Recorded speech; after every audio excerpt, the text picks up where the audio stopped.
So today we're going to look at investment problems, and this is a real-world application of why do we use exponential functions. So it's going to look a lot like some of the problems we did earlier this week. Now with investment problems, there's two types of formulas you must use, okay? They're compound interest formulas, and there's some values you need to pick out, like after T number of years, the balance, which is represented as A, in an account with a principal of P. Principal is the amount that you initially deposit in the account, guys. And an annual interest rate of R. Okay, R is the interest rate. It's given as a percentage. You put it in decimal form. So all those things are given to you in two equations. You will have to know which equation works for which. So for n compoundings per year, meaning the interest compounds throughout the year at different amounts of time, you're going to use this formula. Notice it has A, that's the balance, P the principal, 1 plus the rate divided by compoundings, raised to the compoundings times time.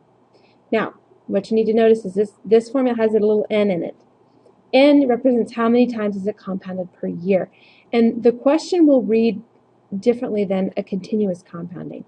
It'll have something like compounded monthly or compounded weekly, quarterly, biannually. So stop and think about that.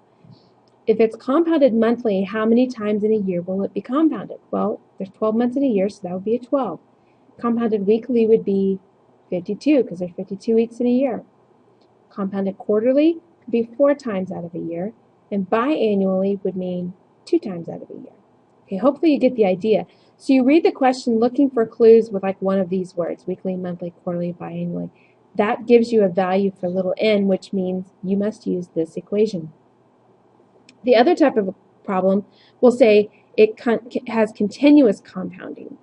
If it uses the word continuous, then you use this equation. A equals P to the E to the RT. So the balance is the principal times E raised to the rate times time. So what will happen is I'm going to give you these two equations, but you have to know which one to use based on the problem. Okay, hopefully you'll pick up on the clues. Let's look at the first one. Okay, $1,500 is invested into an account with an interest rate of 2% compounded continuously. How long will it take for the money to double? All right, so the fact that it says compounded continuously tells me that I'm using this equation right here. There's no little n. It's a continuous compounding. So I'm going to plan my problem out here with the prat. Okay, P is the principal. How much was put in there originally? $1,500. R is the rate. What's the rate? Well, it's 2%. Write that as a decimal. It's 0.02. A is the balance of the account. What is the balance of the account going to be? Well, it's asking us how long does it take for it to double. So double 1,500 and you get 3,000. And the time. Time is the question. Okay, we don't know what the time is. So what we're going to do is set up our equation with what we know. 3,000 equals 1,500 times E to the 0.02 times time. That's our unknown.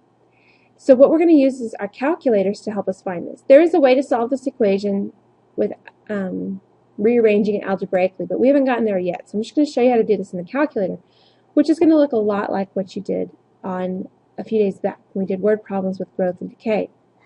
Now, since it is growing, it's an account growing, we know it's going to have this kind of curve.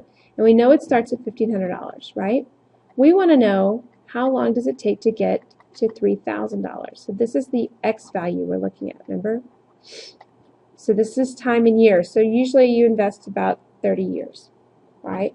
So we're looking for the years. So what we're going to do in our calculators is we're going to type this equation right here into the Y1, and we're going to type 3,000 into the Y2 of our graph, because that's going to put a horizontal line. And then we will find that intersection, and that X value will be our time. So I'm going to switch to the calculator. Okay, so you can see I put 1,500 E to the 0.02 times X. Instead of using T, I used X. It's not a big deal. I'm just using that value. And then in the Y2, I'm going to put the 3,000. Now, before I can hit graph, I need to adjust my window. Remember what we're thinking here. X represents time. So time in about 30 years, right? It's not going to be negative years, so I'm just going to leave it -1. Scale about 5. Now the Y value, what's the minimum Y value here? Well, Let's say our minimum was $1,000 that we invested. And we want to get up to 6,000 or 5,000 with a scale of 500. Okay, now I should be able to graph this. Okay, look at this. So notice it went off my screen. That means my x-axis isn't quite long enough. So let's go to the window again. And I need to go more than 30 years. Let's go up to 40 years and graph it.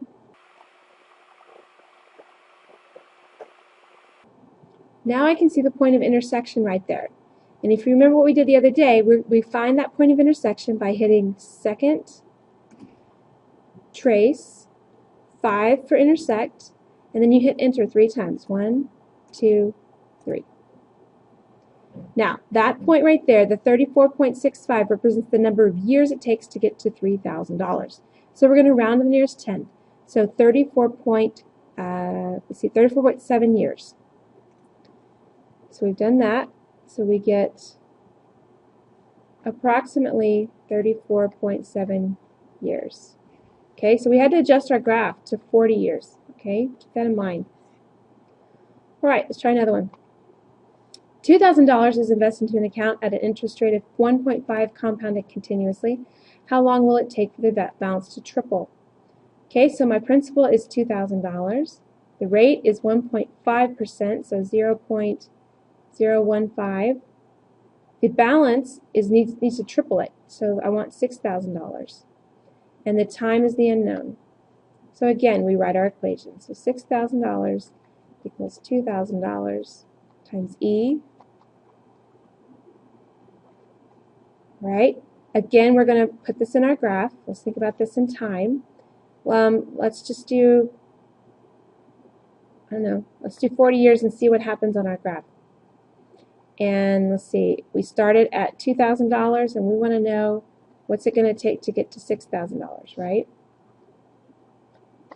How long is that going to take? This is what we need.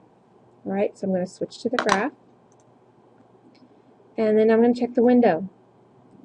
Okay, I have 40 years of investment right now, and I need my Y value to go higher than 5,000 because I need to know where it's going to go hit 6,000. So I'm going to just make it 7,000.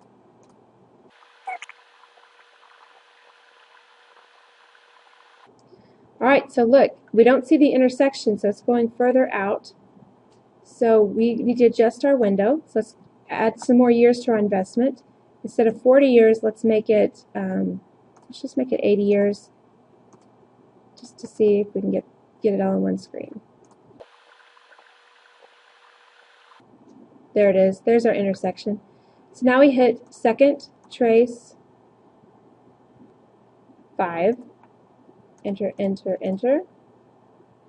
And there it is, 73.24 years, so 73.2 years. 73.2 years. Okay, that was our answer on number 2. All the other writing I did is gone, but you get the idea. All right, let's try this one. $1,250 is invested into an account at an interest rate of 2% compounded monthly. How long will it take the money to double? So let's plan it out. What's the principal? Well, it's $1,250. The rate is 0.02 as a decimal. The account balance wants to double, so $1,250 times 2 is $2,500. The time, we don't know what the time is because it's asking us how long. And N, notice this one says compounded monthly, so I have to use this equation with the N's in it. So how many months in a year? 12 months in a year. So then I write my equation. So 2,500 equals 1,250 times 1 plus 0.02 over 12 raised to the 12 times t power, or x power. Right? So we're going to graph this. Again, our investment starts at 1,250. We want it to see where it is at 2,500. And we want to figure out our time. Let's just put in 50 years just to be safe on this one. See what we come up with. All right, jump into the calculator. Okay, I've got this typed in, and I'm going to change my window. All right, we wanted to do, we said 80 years, but let's just do 50 years. And our investment is between $1,250 and $2,500, so we could drop this down to $5,000. Okay, now we see our intersection. So now we're going to find out this intersection point. So we're going to go second and trace and 5. And then we're going to hit enter 3 times. There's our intersection at 34.68 years. So it's 34.7 years.